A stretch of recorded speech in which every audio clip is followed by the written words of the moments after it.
Good morning বন্ধুরা, তোমাদের সবাইকে কেমন আছো তোমরা সবাই জানিও। আমি তো বেশ ভালোই আছি। গতকালকে দেখেছিলে শরীরটা একটু খারাপ, তো হ্যাঁ সত্যি প্রেশারটা কমই আছে। তো যাই হোক, তারই মধ্যে আজকে বেশ ভালো আছি, সুস্থ আছি। তো সকালবেলায় উঠে টুকটাক কাজকর্ম সেরেছি, তারপরে দেখলাম কর্তামশাই উঠে গেল ঘুম থেকে। তো ভাবলাম বিছানাটা আগে ঝেড়ে পুছে পরিষ্কার করি, ওই জন্য বিছানায় বসে বিছানা পরিষ্কার করব বলে ভাবছি না বিছানা পরিষ্কার করব। আর কর্তামশাইয়ের সাথে কী নিয়ে কথা হচ্ছে জানো? পায়েস নিয়ে।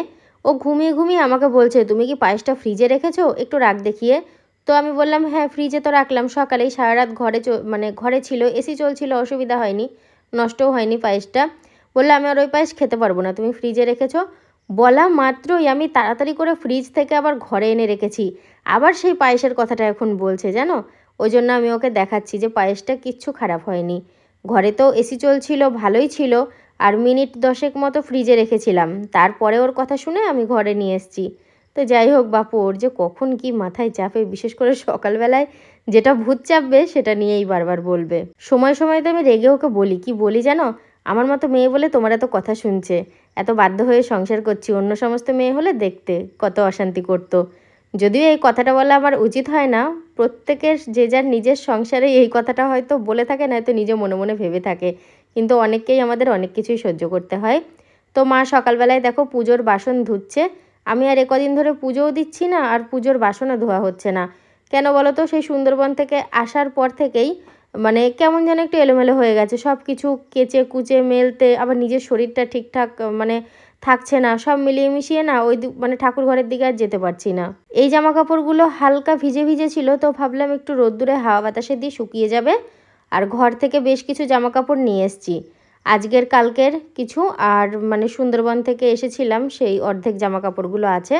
তো আজকে কেচে দিলে আর কটা জিন্সের প্যান্ট আছে, কেচে দেবো, তাহলেই শুকিয়ে যাবে।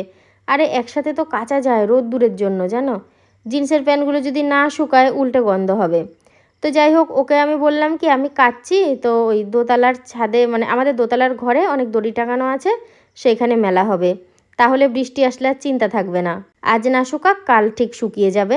তো এ দেখো কাচতে শুরু করে দিয়েছি। সকালবেলাটায় আজকে আর ভাত বসাইনি, আজকে শুকনো খাবারই খাওয়া হবে। আমার একটা জিনিস খুব ভাল লাগছে জানো, ভালো লাগছে তার এইটাই কারণ আমি দু হাতেই কিন্তু অনেকগুলো করে সবুজ কাচের চুড়ি পরেছি। তো বিষয়টা হচ্ছে অন্য সময় ভেঙে যায়, গত বছর মনে হয় পরেছিলাম, খুব ভেঙে গেছে, কিন্তু এই বছরে না আমার একটাও চুড়ি ভাঙেনি, মানে চুড়িগুলো সব ঠিকঠাক আছে, কাজও করছি তবুও চুড়িগুলো ঠিকঠাক আছে। পরপর এই নিয়ে 3টে সপ্তাহ মানে 3টে রবিবার পনির হচ্ছে দেখো। আসলে সোমবার দিন ওই বাবার বার পালন করছি বলে রবিবার দিন নিরামিষ, আর নিরামিষ মানে পনির আনা হচ্ছে। তো আলু দিয়ে পটল দিয়ে পনির করবো। এই দেখো পটলের দাম বেড়ে গেছে, এই সময় পটল 20 টাকা 30 টাকা কেজি, সেই পটল নিলাম আজকে 60 টাকা কেজি, 250 পটল নিলাম 15 টাকা দিয়ে। আর বাঁধাকপিটা কাটা হয়ে গেছে, বাঁধাকপির আলু এখনো কাটিনি। এই যে বাঁধাকপি। ঘরটরগুলো যেন আজকে অন্য দিনের থেকে বেশি পরিষ্কার হয়েছে, যদিও আমি আলো জ্বালে তোমাদেরকে শেয়ার করছি না, আলো জ্বাললে আরো পরিষ্কার লাগবে। আর এই গেটটা তো মনে হয় কতদিন পরিষ্কার করা হয় না। তো এই ছবিটা ওই রেশনে প্রসাদ দিয়েছিল আমাদের দীঘার, এটা দীঘা থেকে প্রসাদ পাঠিয়েছিল, আমরা সবাই জানি প্রত্যেকে এই প্রসাদ পেয়েছে, সেই ফটোটা ওই গেটে আটকে রেখেছে। আর এই যে গেটটা বেশ ভালোই পরিষ্কার হয়েছে, কিন্তু একটু কোথাও ধুলো খুঁজে পাওয়া যাচ্ছে না। এই তো ধুলো কথা, হ্যাঁ নিচে সব ধুলোগুলো পড়েছে। আমি তাই ভাবছি তুমি অনেকক্ষণ ধরে ঘরটার মোছামুছি করছো। সব করেছি, এখন ধুতে হবে। ও ওগুলো ডলা হয়ে গেছে। দেখেছো তুমি সময়ের কাজটা অসময়ে করো। এখন দুপুরবেলায় কোথায় খাওয়া দাওয়া করবা কি কিছু? আমি এতক্ষণ ঘরে ছিলাম, ভাবলাম মা পুজোটা দিয়েছে, আমি সকালে কাপড় ছেড়ে ভাত করেছি, স্নান করিনি, রান্না বান্না করলাম। তো ভাবলাম ও দেখলাম যে ঘর মুছছিল, তো ভাবলাম ও স্নান করে আসুক, একসাথে খাওয়া দাওয়া করবো, আমি বিকালের দিকে গায়ে জল ঢালবো, বেশ ফ্রেশ থাকবো। তারপরে বিকালে আবার ফল কিনতে যাওয়ার আছে, আমার প্রেশারটা লো, খেজুর টেজুরও কিনতে হবে। তো ওই ভেবে আরো ভাবলাম বেরোনোর আগে বেশ গায়ে জল ঢেলে ঠান্ডা হয়ে বেরোবো। তারপরে দেখি ওর কাজের এখনো কিছুই হয়নি। রান্নাগুলো হয়ে যাওয়ার পর তোমাদেরকে শেয়ার করে নিই, চলো একটু দেখাই। মা বাবাকে খেতে দিয়েছি, এটাই না পনির ভেজে রেখেছিলাম, সেই থালাটাই তরকারি চাপা দিয়েছি। তো এখানে রয়েছে বাঁধাকপি, বাঁধাকপি যেহেতু বাপি পছন্দ করে ওকে খানিকটা দিয়েছি, আর মা বাবা খেয়েছে। অর্ধেক কিনেছিলাম, গোটা কিনেনি, 500 গ্রাম কিনেছি। আমরা বাঁধাকপি খাই, অতটাও পছন্দের না, তবু নিয়েছি। আর এখানে দেখো কাঁচা লঙ্কা চিড়ে রান্না করেছি, শুকনো লঙ্কা ছিল না ঘরে, বললাম না মাস শেষ, ফর্দ করব করব করে আর করা হচ্ছে না। তো এই তরকারিটা আছে আর ভাতটা বেশি করেই করা আছে, আমরা খেয়ে বাকি ভাতে জল দিয়ে দেব। কি গো, কালকে যে চালটা নিয়ে এসছো খারাপ না জানো? হ্যাঁ ভালো ভাত হয়েছে। হ্যাঁ কালকে 2 কেজি চাল নিয়ে এসছে, মানে ট্রাই করার জন্য যে কেমন ভাত হয়, দিয়ে দেখা হলো ভালোই ভাত হয়েছে। কত করে যেন দাম? 55 টাকা, তাই না?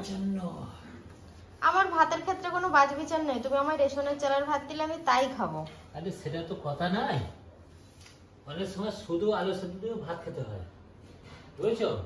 অনেকে আবার ভাতটা পছন্দ করে ভালো, ভাতে শুধু ভাতও খাওয়া যাবে আলু সেদ্ধ দিয়ে। তুমি সেই থেকে পরিষ্কার করলে, এগুলো কি পরিষ্কার করলে? শ্যাওলার মনে শ্যাওলা পড়েই আছে, ডলো একটু ভালো করে ডলো। এই দেখো শ্যাওলা, শ্যাওলা যাবে না, এই দেখো শ্যাওলা, দেখেছো? হ্যাঁ এই শ্যাওলা গুলো একটা পাতি ফাতি এনে তোলো, ঘষে ঘষে। কত খরচ হয়েছিল মনে আছে? খরচটা ভালোই হয়েছিল, কম কিছু হয়নি।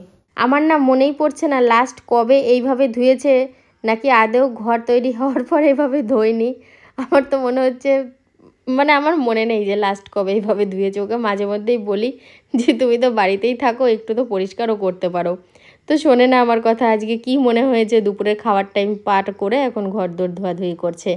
তো আমাকে বলছে কি তুমি একটু ধরে, মানে ধরো, আমার তো খালি গা পাইপটা, আমি একটু বন্ধুদের শেয়ার করি, তুমি একটু ধরে থাকো।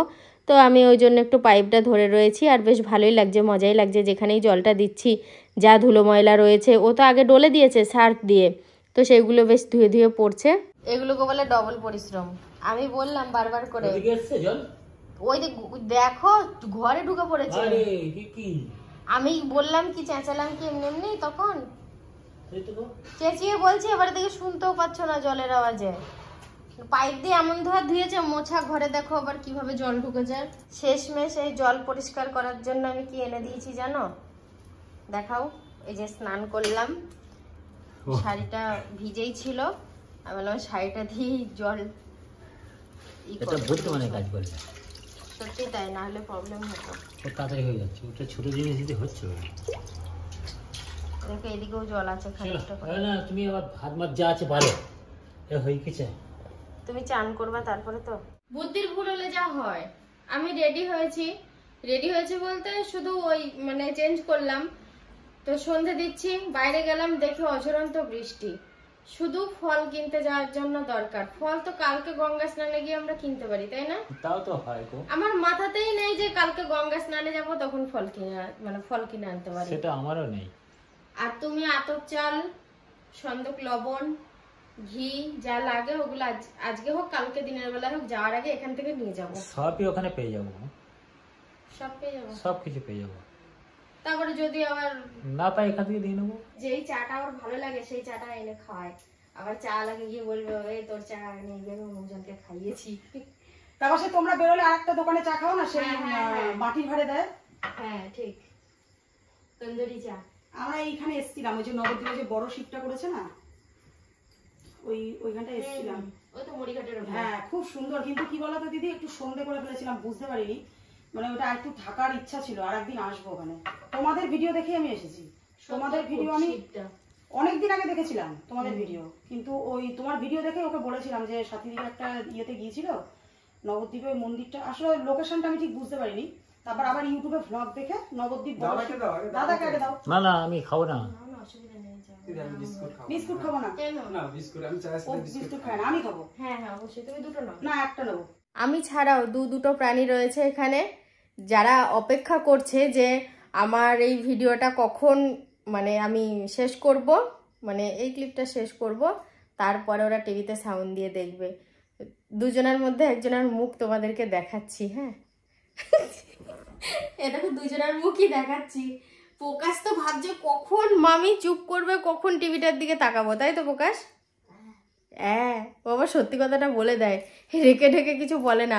এস হয়নি, দোকান বন্ধ হয়ে যাবে তো। তাই তো ওর মামা ছোলা ভাজা আনতে বলে গিয়েছে, আমি তো ভুলেই গেছি। তোমরা যারা যারা ঘুমিয়ে আছো শিগগিরই চোখটা খুলে সাথীর হাতের দিকে লক্ষ্য করো। কেউ ঘুমায়নি, কারণ বেশিরভাগ বন্ধুরা দুপুর বেলায় দেখে ব্লগ।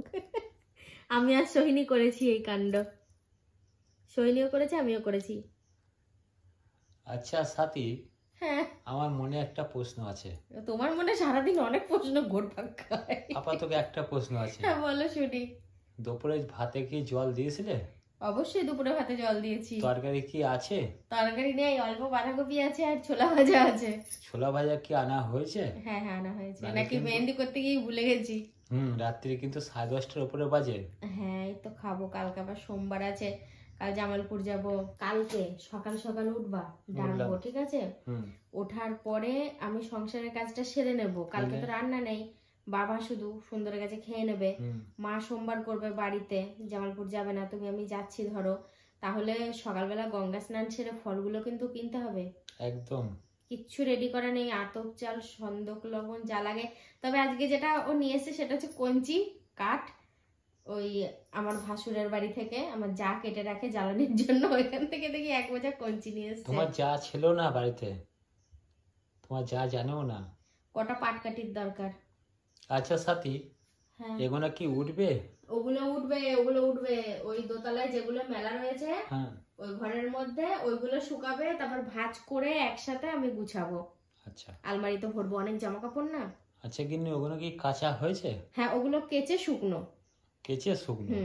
তাহলে বর্ষা হচ্ছে, একটু ভিজিয়ে দিও। তাহলে কি বন্ধুরা, হ্যাঁ আজকের মতো ভিডিওটা এখানেই শেষ করে দিচ্ছি। তোমরা সবাই খুব ভালো থেকো, দেখা হচ্ছে কালকের ভিডিওতে। কালকের ভিডিওটা আমি ওখানে যাব, অবশ্যই তোমাদেরকে যেমন যেমন পারবো শেয়ার করব। আজকের মতো সবাইকে গুড নাইট।